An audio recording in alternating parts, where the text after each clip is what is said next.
Carolina Panthers are entering the offseason with one goal in mind: how to improve the defense. My name's Tyler, here with my brother Ryan, and we will be doing our first ever mock free agency for the Carolina Panthers here in a second. But before we get into that, if you like the content that we put out and you want to help the Tracy Take channel grow, easiest way is hitting that subscribe button, tackling that bell, and while you're at it, leave a like and a comment. Let us know what you think of this series and also what you would love to see the Panthers do this offseason when it comes to their free agency additions. And Ryan, with that being said, let's pull up over the cap here. So this Let's is do a it. full new series that Ryan and I are doing. So we would love to see and hear any feedback from you all just on an overall presentation and kind of walking through the series. But we're going to walk through their current free agents as of right now, and some of the things aren't updated on over the cap. Just as of this recording, Andy Dalton gets signed to an extension today. They don't have that up here yet, so we'll be sure to go in there and kind of as accurately include the numbers when we get to the calculator. Then we're going to go to the Yeah. calculator and kind of talk about some potential players we think are going to be cut, some players that are free agents that we think they'll sign and about how much, then talk about any other potential players within free agency they might add on.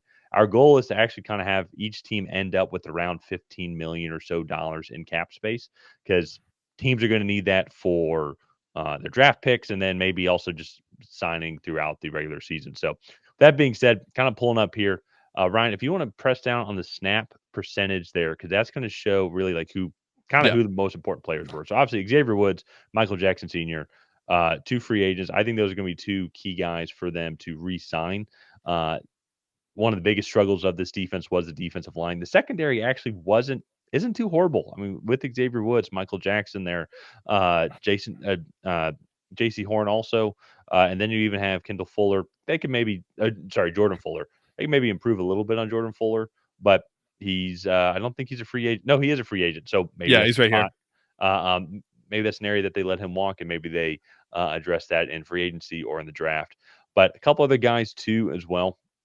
LeBron Ray, and then where is there's somebody else, and then Deshaun Williams, two defensive tackles, and there's a couple other defensive tackles that we're going to talk about as well when it comes to potential cuts. But I I'm going to be very curious on how they handle the defensive line here as a whole, when just because they were, especially the interior was atrocious last year.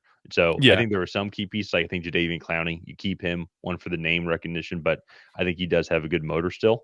But I think a lot of the defensive tackles can be on the chopping block here. Yeah, and I do think too, especially one, I think you can find guys in free agency externally that are just looking for a job that can come in and provide a serviceable level of play in free agency. And also too, this is a really deep defensive interior draft class. So when looking at this roster, I do think that these might be a couple guys that they let walk. So Shaq Thompson is another one that is a free agent in that front seven. And you kind of touched on it too. This secondary actually isn't bad. It's that front seven that they really need to focus on. So Shaq Thompson, 31. He only played in 20% of the snaps this past season. And so I think potentially looking to get an upgrade, not just in the defensive interior, but also at that second level of the defense.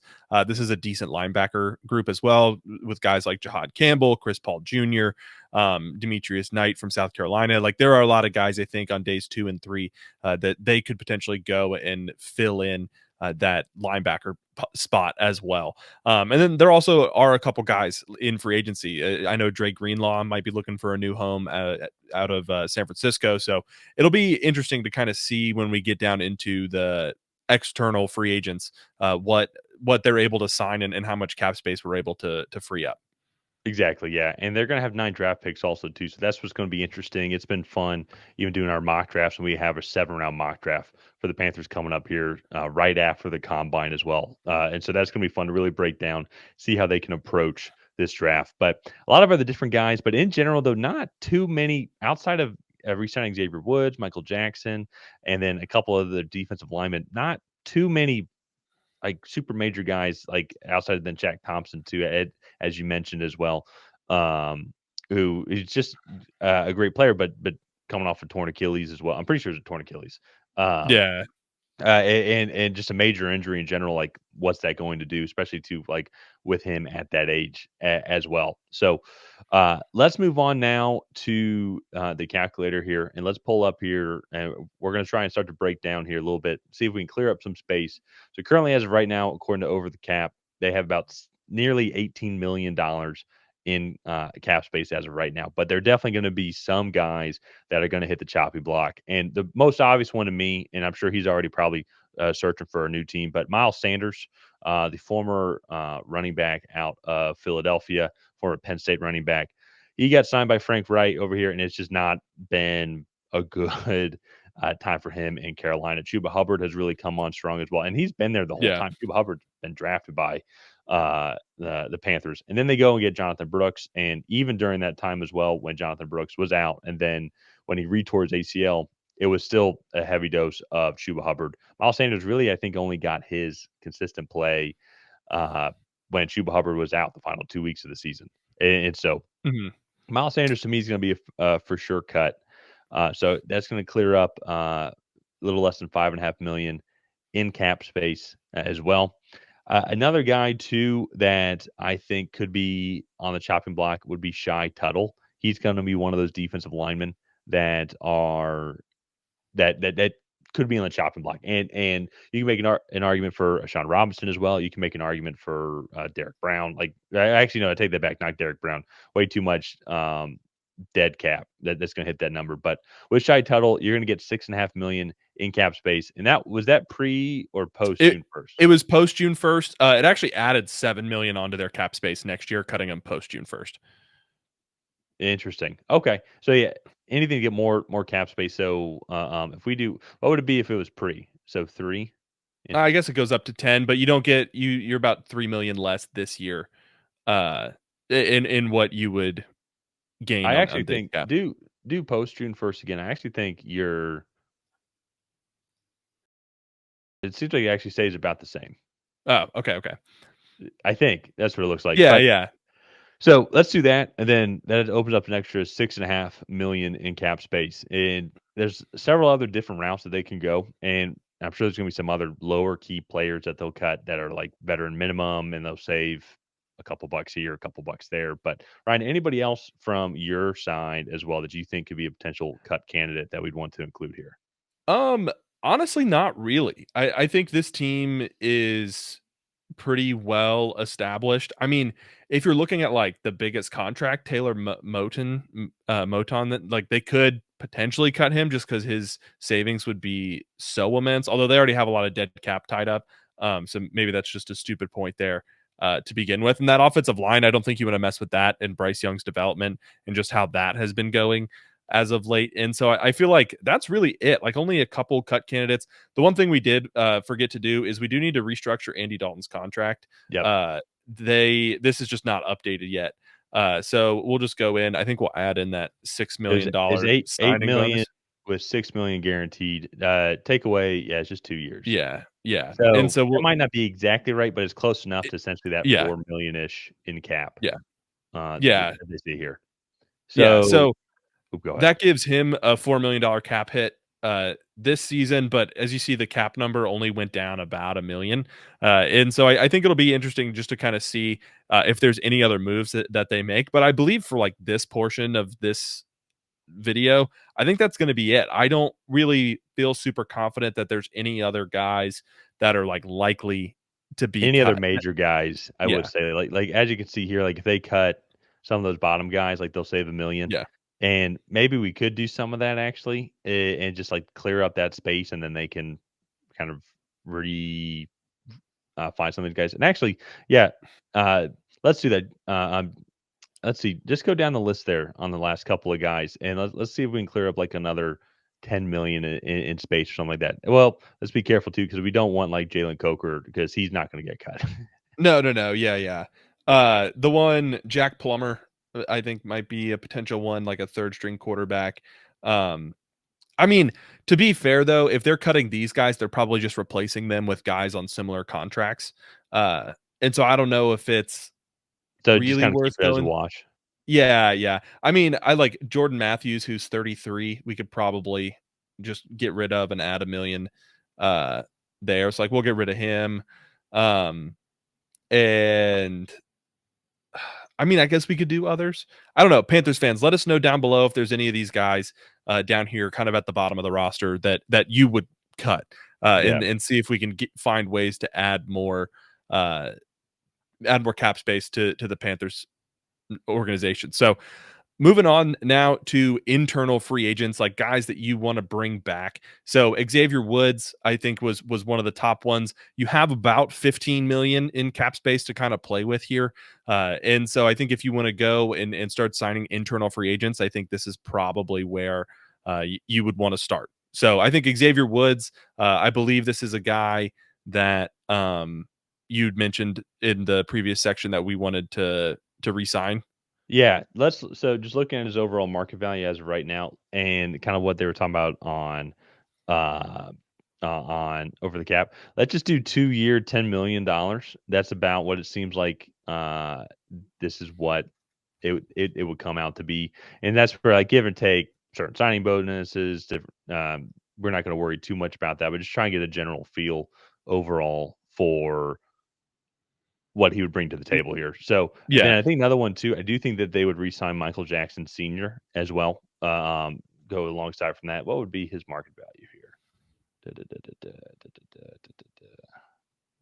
They haven't already re-signed. Oh, here it is.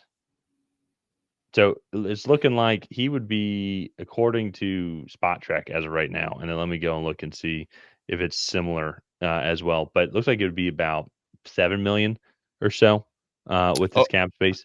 But a as of right year now, or over a couple years?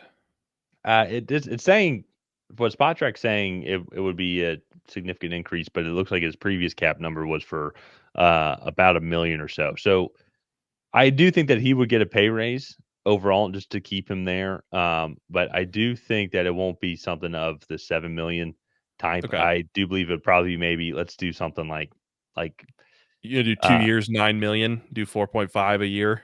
yeah, let's do that. That might be a little high. Very curious to see kind of how this works. As we said, this is the first time doing this, but this is actually pretty interesting. I haven't done this much math since the fifth grade. So um there's a couple other guys too, but I think Austin Corbett could be another guy. Do they want to bring him back as an offensive lineman? I think that could be something interesting because that he would only be $2 million or something like that as well. But keep kind of the consistency going with that offensive line, and you can still go and draft a good offensive lineman there. He's a name I think I might have missed earlier when looking at the initial uh, free agents, the primary free agents. So let's do that. Let's re-sign Austin Corbett as well to like a 2-year, $4 million deal, and Okay. then kind of see where we're at. And this is going to be one of the things too. I think with Carolina, it's going to be interesting to see how they extend or restructure some contracts to create some more cap space. Like, do they want to keep Jadeveon Clowney? How do they maybe restructure a guy like Robert Hunt or Taylor Moton's deal? That could be an area where they can also clear up some cap space as well, because it looks like they have 12 million in cap savings that they can do. And so Mhm. let's see if we could do that also for Taylor Moton. Let's see if we can go and get clear up a little bit more cap space by restructuring that deal. Let's do that's the base You just salary. wanna you just wanna lower it by do 10 million here? Yeah, sure. Let's try that out. Let's see what happens. Okay. So, actually, that freed up a decent bit, Freed up about uh, another another 10 million. $10 million, and so Yeah. that's going to be one of the things here. If I'm looking, if I am this Carolina team, you're going to be focusing on defense the entire time, like the entire time in the draft.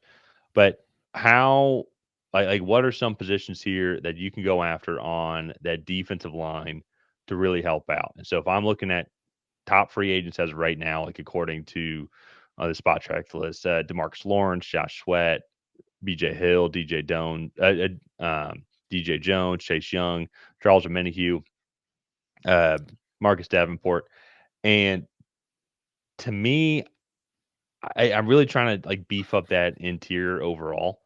Yeah. And if there's guys like maybe Javon Kinlaw that are decently affordable for like 4 million here, or maybe even DJ Jones, he would be about at that market value, that 10 million or so range for them to go and re-sign, bring in a beefy guy from Denver to come in. I think that would be an interesting addition here. Because Yeah.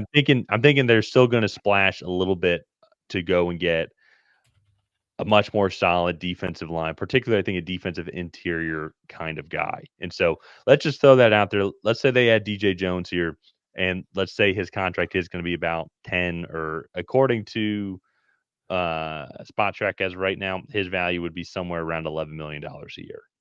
Okay. You want to do 2 years? We'll do 2 years, 22 million. So we'll do that's 11 million a year. Yeah, Uh, there we go.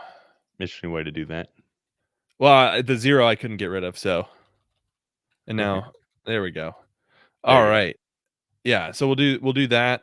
So that puts them back down at about 20 million in cap space. They do Derek Brown is coming back from injury, so I think you go get DJ Jones, you get Derek Brown. That should help solidify that interior there. And then another guy that I think would be really interesting. He's an older guy, so he's going to be 32. But I think Jerron Reed, just go and get another guy to play that defensive end spot. I from Seattle, I think would be a really interesting spot or a really interesting pick. You could also go Cleveland Farrell, a guy. He's not going to provide as much in the pass rush side of things, but I think just you need to stop the bleeding on the on that or on your run defense. And I think going and getting a guy like Cleveland Farrell or Jerron Reed would help shore up the edges, and then you can go and get a guy on the other side to maybe fill in that Brian Burns hole that was left after he left last year in well, I guess it was via trade, but during free agency. So do either of those guys kind of suit your fancy here for this Carolina Panthers team? Yeah, I like that, especially too. You can probably get those guys, I feel like, for a couple of million. And another thing too, I'm Yeah. thinking of as well that they would want to go and get after would be like another just veteran receiver, I think, to help out with Bryce Young and just the overall offensive development. And I'm looking at guys here that would be around that $2 to $3 million range, but guys like Tyler Boyd, Zach Pascal, Zay Jones, Elijah Moore, I think would be very interesting. I think he would complement Xavier Legette and Jalen Coker, and then Adam Thielen very well. Nick Westbrook, Akine, or these guys that could be in that small range. They maybe could provide a decent role, could contribute 3, 4, 500 yards for just a couple $1 million. And so I think if we did that with Klein Farrell, and Yeah, I then you think $3 million is the correct contract value for him? let me go and see. So I would say there's not a market value yet as of right now, but I think it would be about 3, maybe 4 million or 5 million okay, actually. I'll do 4 Okay. because I feel like let's err on the side of caution and maybe spend a little bit more. Yeah. Uh, so you went and you got Cleveland Farrell. You still have 2.5 million left on your cap space. So you were saying Elijah Moore. Yeah, let's get Elijah Moore for a couple million. Okay, so we'll do just a 1 year, $2 million contract for him as well.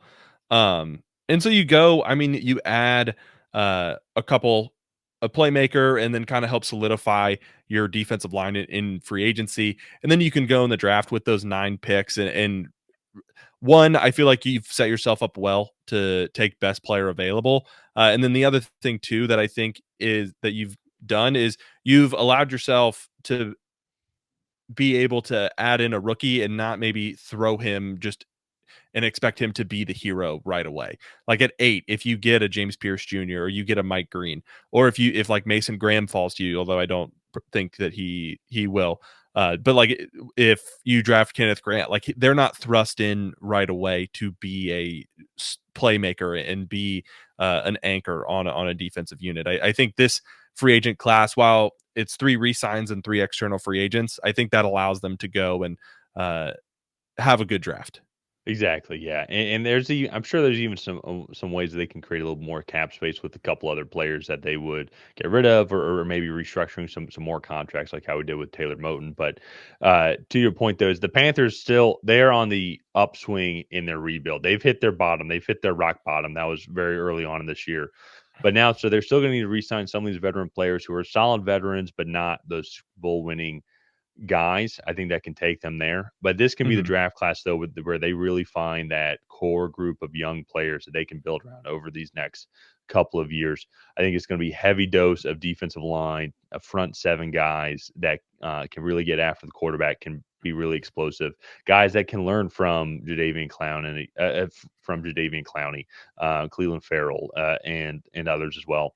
And so I think that's going to be their approach here is like re-sign some of the good veterans that they have, let a lot of these other guys walk that are replaceable that you can go and draft some young talent for. So this has been fun. This has been interesting. I'm sure this is our first time. So I'm sure it's only going to get better from here. Yeah. So, but it's interesting to kind of think about like some other maneuvers as well. Because you think about like they need to draft this player or this position, so to say, but like they don't have any money to go out and get anybody else free agency, so to say, for a said position or like Yeah. offensive line. Like maybe they need to improve offensive line, but the defensive line was so bad. So then how do they approach addressing the offensive line? Like, is it through the draft? Do they maybe save up or do they just wing it? That's what's going to be fun over this series of these 32 teams that we're doing.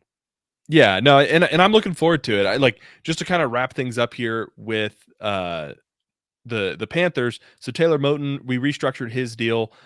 We did release Shy Tuttle, Miles Sanders, and then Jordan Matthews as well. Andy Dalton did just sign an extension with the team, so he is on there as well. But then we re-signed Xavier Woods, Michael Jackson Sr., and Austin Corbett. And then external free agents, we brought in DJ Jones, Cleveland Farrell, and then Elijah Moore to come in on the offensive side of the ball. And so I I'm excited for the rest of this series. I think it's going to be fun just to kind of see like what each team's needs are. The Saints video should be coming out shortly after this one. So if you want to see us have to somehow come up with $80 million in cap space, that'll probably be a fun exercise that we go through. So all in all, let's go ahead. Let's wrap up this video here. If you guys have not already, please go ahead and like and subscribe. That is the best way to help out the channel. Leave your comments down below on if you like this series, if you hated this series. Let us know how we can improve. And other than that, we will see you guys next time.